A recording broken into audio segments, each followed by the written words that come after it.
Hi friends, कैसे हैं आप? आशा करती हूँ बहुत अच्छे से होंगे और अपनी गार्डनिंग में बहुत मज़े कर रहे होंगे। This is Swati. Welcome to Nature treasure.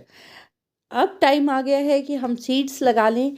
जल्दी से सीड लगाएंगे गर्मियों के फ्लावर्स की, तो हमारे को टाइम रहते अच्छी सी फ्लावरिंग देखने को मिल जाएगी।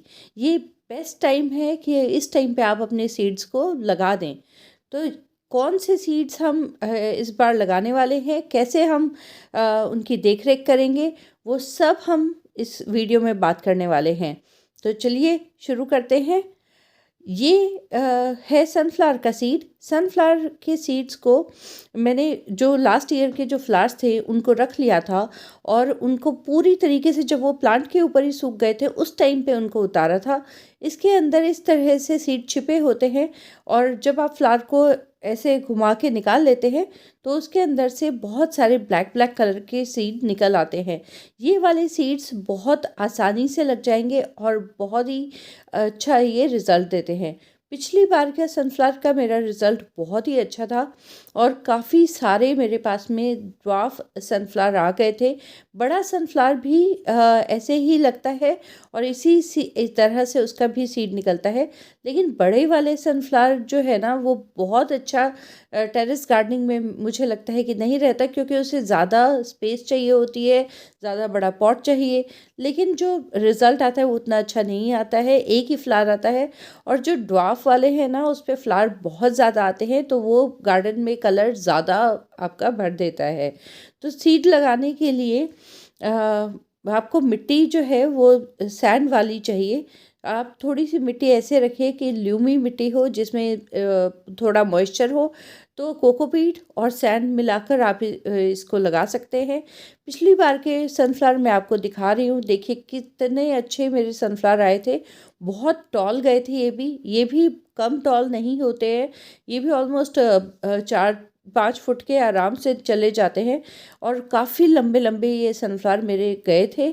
और लेकिन अच्छी चीज़ ये है कि इस पे फ्लावरिंग बहुत ज़्यादा होती है। जैसे सर्दियों में हमारा गुलदाउदी रहता है, उसी तरीके से गर्मियों में सनफ्लावर आपके गार्डन को पूरा फ्लावर से भर देता है और बहुत ही सुंदर दिखता है। तो ये गार्डन में लगाना बहुत ज़रूरी है। इस टाइम पे कोचिया के सीड्स भी लग रहे हैं, तो कोचिया के सीड भी आप डाल दीजिए, बहुत अच्छा रिज़ल्ट आएगा और जल्दी से कोचिया सारा आपका उग जाएगा। ये मेरा मॉर्निंग ग्लोरी है, जिसको मैं सचमुच बहुत प्राउड रहती हूँ मॉर्निंग ग्लोरी को लेकर। और ये जो मॉर्निंग ग्लोरी है ना, ये पूरा फ्रेम के ऊपर घूम जाता है और इतने सारे फ्लावर्स आते हैं, बहुत ढेरों फ्लावर आते हैं। अच्छी चीज़ ये है कि इस पे जितने फ्लावर आते हैं उतने ही इसके सीड बनते हैं, और जब सीड बनते हैं तो वो सारे सीड जो है वो आपके मिट्टी में गिरते रहते हैं, तो उसको आपको पहले ही निकालना होता है। अगर आप इसके सीड सेव करना चाहते हैं तो प्लांट के ऊपर उसको एक बॉल टाइप बनती है, उसको उसे सूखने दीजिए प्लांट के ऊपर ही। और सूखने के बाद में उसको आप खाली करके एक बैग में अपने पास में रख लीजिए, और जब भी आपको उगाना है उस टाइम पे वो सीड आप उगा सकते हैं। कोई भी सीड अगर आपको अच्छे से उगाना है तो उसे प्लांट के ऊपर ही उसको पूरी तरीके से ब्राउन होने देना ज़रूरी है। बारिश से बचाना बहुत ज़रूरी होता है जब वो पक जाते हैं। गोम्फ्रेना मेरा फेवरेट फ्लावर रहता है हमेशा, क्योंकि ये पेरेनियल की तरह से चलता है। पूरे साल इसके ऊपर आपको फ्लावरिंग देखने को मिलती है। गर्मियों में ये आप लगाते हैं और सर्दियों तक आपको इस पे फ्लावरिंग दिखती ही रहती है। तो बहुत ही अच्छा प्लांट होता है, जो आपके गार्डन में ढेर सारे कलर्स भर देता है।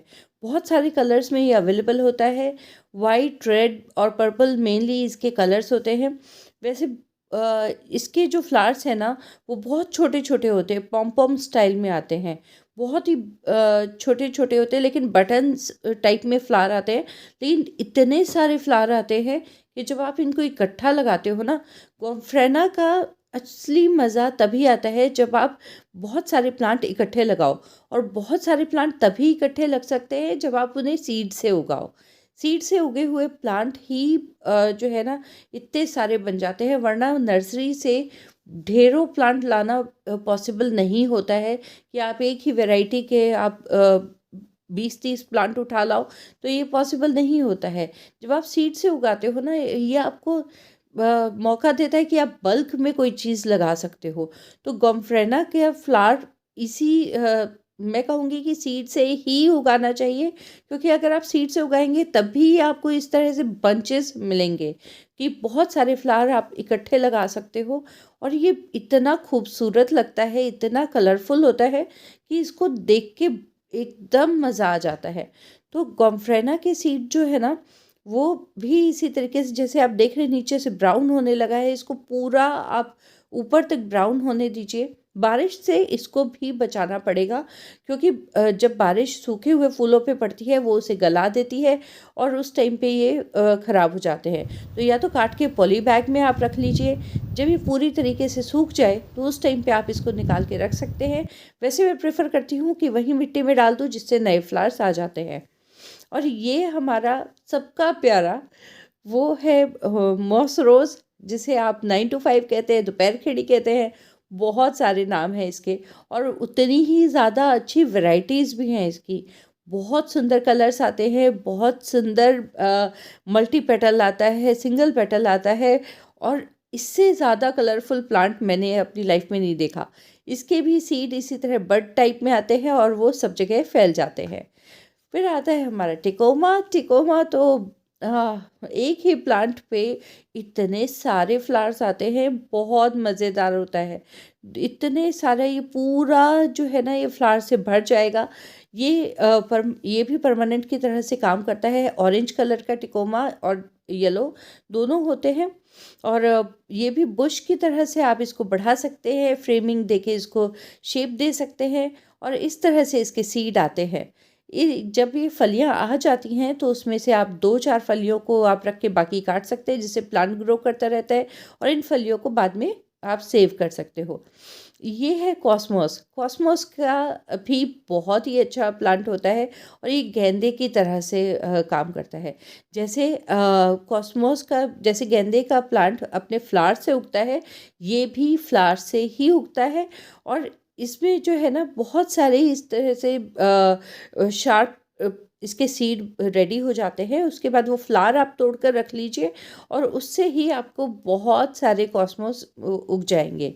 ब्लीडिंग हार्ट जो है, ये भी इस टाइम पे उगाने का टाइम है, और ब्लीडिंग हार्ट का भी सीड इसी तरीके से अलग से आता है, और उस सीड को आप निकाल के रख लीजिए। एक अलग से बड बन जाती है, तो फलियों टाइप से बन जाती है, और उसको आप निकाल के लगा सकते हैं।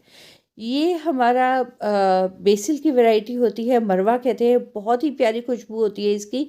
इसके भी सीड जो ऊपर उगे हुए हैं, जो फ्लावर है, जब ये सूख जाए फ्लावर, तो तुलसी की तरह डाल दीजिए, बहुत सारे इसमें आ जाएंगे। ये अपराजिता की भी फलियों टाइप से निकलती है, और जो इसकी फलियां आती हैं, उनको आप इसके अपराजिता के प्लांट पर ही सुखा लीजिए, और उसमें मोटे मोटे से सीड निकल के आते हैं। वो सीड आप जो है नेक्स्ट सीज़न में उगा सकते हैं। चाहे तो इसको आप अभी डाल दें तो बहुत सारे प्लांट्स रेडी हो जाएंगे, फिर आप उसको सेपरेट कर सकते हैं। आज का वीडियो यहीं पर ख़त्म करते हैं, क्योंकि बहुत लंबा हो जाएगा तो देखने में मज़ा नहीं आएगा।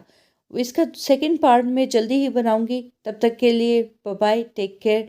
वीडियो अच्छा लगा तो लाइक कर दीजिए, और सब्सक्राइब करना बिल्कुल मत भूलिएगा। जल्दी मिलेंगे नए वीडियो के साथ।